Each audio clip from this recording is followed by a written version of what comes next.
Hi, thanks for watching. Today is October 13th, and Ben comes home from Arizona tomorrow. So my daughter Brady will be helping me with 2 videos tonight, and next week I will resume with Ben helping me. I have 2 litters I'm going to show off. I was planning on doing this one last week, but they just still were on the small side, and they still are. There's a couple of them here that are just little bitties. But this I've got is Trinity's litter. And the second video that I will be taking today is of Khaleesi's litter. And Khaleesi had 5. There's one hiding in here somewhere. There it is. So there's 3 blondes in that litter and 2 dark traditional. And this one is just all traditional babies. But we will start with Trinity's 6 babies. They were born on September 5th. They are 6 weeks old this weekend on the 17th. And one at a time, I will take them out and show the babies off. And this one seems to be the most active, so I'm going to go for it. Now, this one was like sleeping a minute ago, and now she's up and everybody else is sleeping. So I've got bubblegum pink on her bottom. So that tells me she is a girl. If I flip her over, she's got a little white stripe down her nose. A little active one. Hi, sweetie. Oh, she's holding her toes there. How cute that looked. She's like doing exercise moves. To the left, to the right, to the right, to the right. Other way. She's got a little pinto spot on her left side. A couple white quills on her right side. There she is in a little ball. See that little white stripe right down her nose? She doesn't have a full mask. That could have started to be almost like a split face. And she's almost like a double split face, but because her mask isn't across the bridge of her nose. But she's very cute. Well, I'll move her. There you go. Huh. She's figuring out how to put her quills back nicely. Okay, next one. I see you're up and moving, so let me go for you. I'm going to say that we just commit to it. We just kind of pick up and go up next to our body, because if I linger with my hand next to the hedgehog, especially in a small trapped space like that, he could think I'm a predator. So I don't want that to happen. I'm saying he, but I don't even know yet. Oh, mint green. So this is a girl. Oh, teenagers. Come on, Brady. It's kind of a little light-faced, not super dark. Hi, she smells me.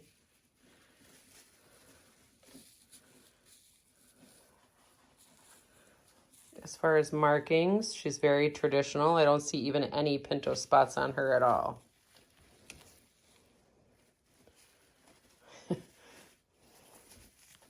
Pretty friendly. I know people like to see the ball. They like to see them all in a ball. For me, I like to see them open up and showing their tummy. That means she's not afraid of me. Hi.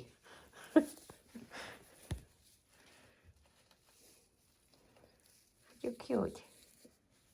See if I can one-handedly. Now if I ended up losing sight of her here, she's only a foot off the table, but there we go. Let her crawl down on that little tube. Okay, on to the next one. Here comes Brady. Thank you. I'm going to turn the camera over to you so we can use both hands. I've got a little orange dot, so this means boy. He's got some... So if we pick up a hedgehog and he's doing this little huffing and popping like he's doing, this is what I tell people. What he's saying is, I'm scared. I'm scared. And so he needs to be able to let himself open up to start smelling me so he recognizes my smell. But a lot of times people will mistake that huffing and that popping as always grumpy and he doesn't want to be held. And that's not the case. He's really saying, I'm afraid. And if I was to set him down, I would be letting him think he could make me afraid of him, which starts a bad habit. So instead, I really want to hold him and I want to show him that he's safe. And I want to get him out of that kind of feared him. So, I mean, he's going near my clothing so he can smell me nicely. If I try and flip him over and show his face, I'm going to give him a second to see if he comes out on his own. See, he's saying, be afraid of me. Be really afraid of me, because he's trying to make me afraid of him because he's just being fearful. Now, this is a baby stage. They grow out of it. And for him to be able to come out of his own ball, he kicked himself in the face. Did you see that? Yeah, I did. So if I want to help him, what I want to do is I can go face down and let him smell. If we watch his nose, he really does smell. And that's where he starts to identify that I know who this person is. And I smell her, and I can flip him back over a little bit and try some more. And while the ball looks really cute, it's just saying I'm still just afraid. So the best way to handle him is going to be face down. Kind of claim his forehead. We want to show him that his forehead is safe. And that if we pet him on his most vulnerable place, being his forehead, that he doesn't have to fear us. So these are some handling tricks of what we can do with a, and these guys are just young. There, he's better. He's like, you touched my forehead and it didn't hurt. I'm not afraid of you. This is how we teach it. And so now, a really positive to end this handling experience with him, who was afraid, and now he's got all of his quills back, is to let him walk out of my hand. As I want to teach him that he can, he still had freedom, that he didn't have to worry about people, and he just can walk out. I think he poopied on your hand. Oh, he sure did. That happens, doesn't it? Yeah, it sure does. All right. That's gone. All right, on to our next one. Now I've got 3 sleeping babies in this bin, so we'll see if they wake up. Okay, this one has a royal blue little spot on his butt, and he's got almost a white line. Can you see it?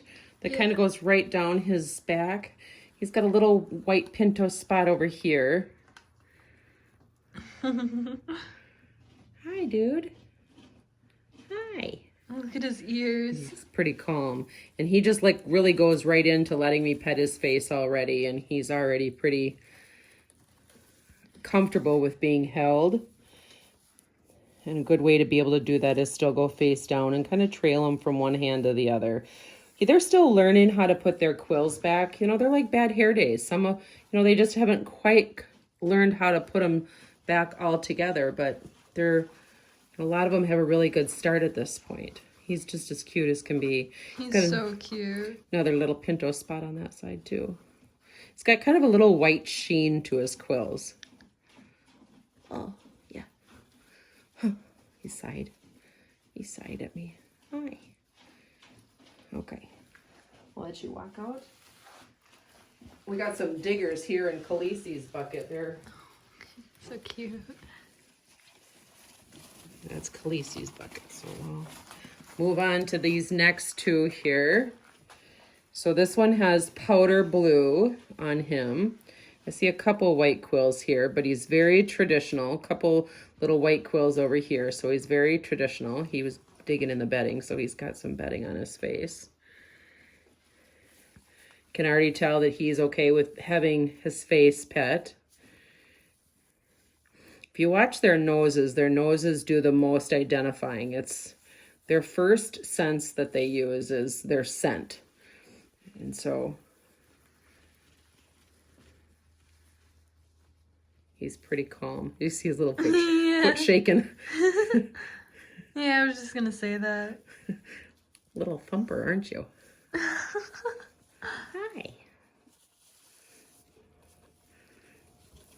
He was playing deep under the bedding, weren't you?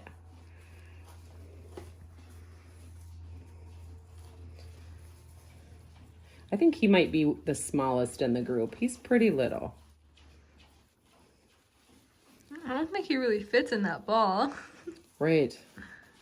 Hi there. Hi. Did you see him cross his arms? Yes. That was so cute. Okay, last one in Trinity's. So red dot tells me boy. And no white spots, no pinto spots at all. He does have like a white tipped quills at the end, so he's got that like little white sheen. If I go straight into a ball with him, he comes out pretty good. He's bad hair day. I mean, he has not learned to put these quills back yet at all. So I'm going to try and pet and claim that forehead. See if that helps him kind of put his quills back. Really petting underbelly is good. Not petting too much from above at first. Just the first couple seconds of picking up. We want to pet underneath and pet face, and his quills are going back nicely. Hi there. So now I'm sure if I ball, he doesn't even go into a ball. He's like, yeah, I'm comfortable. I know who you are. It's kind of a funny sitting position, isn't it? He's chubby. Now, sometimes Ben and I will tease. Ben had a little expression that he said this summer, oh, he's thicker than a Snickers. And it kind of stuck. And so sometimes I say when babies are skinny or lean and he feels kind of chubby. He feels like mama's milk was good for him and he's got some extra fat underneath of his skin. Hi there. He's like, you're making fun of me. Yeah, you're a little chubby, aren't you? Oh, he's so cute. Okay, so with a lot of this litter, I did put the insectivore food here on the table in the bowl as well. And so Ben's got a special blend of the insectivore food right here. And it's got mealworms and soldier flies and crushed crickets and Missouri. And it's got a whole bunch of really good, healthy bugs. We shut that door from Odessa. And so this is definitely a litter with them being on the smaller side that I would recommend the insectivore food. Now, oftentimes people ask me, how is that different than just the straight mealworm container?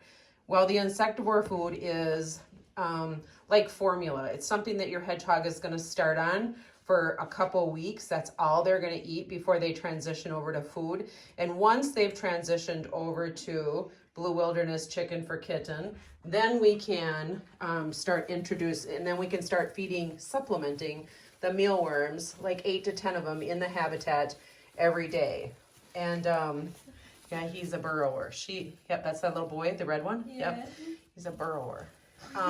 So then we want to start supplementing 8 to 10 mealworms a day, and that mealworm container will last you several months, where the little insectivore food container is only going to last you a week or two. It's just a really good bump of nutrition. This one's going to sit on the food dish while he eats. While she eats. That's bubblegum pink. I tell people all the time that I'm not comfortable with water bottles. Water bottles, they can chip or gnaw on the end of those metal tips. But if we want to create more extra water, this is a really safe type of a water dish that they're used to drinking out of. And we found when we were at Tractor Supply Company, this great big one, which is reasonable when I've got, 6 to 10 hedgehogs on the adoption or the play island here. But it's not something I would put in a habitat for one hedgehog. It's much too big. But anyways, thanks for watching. If you have any questions, text me and let me know. These babies are ready to go. They're weaned and growing big. We'll move on to Khaleesi's litter next. Thanks. Bye-bye.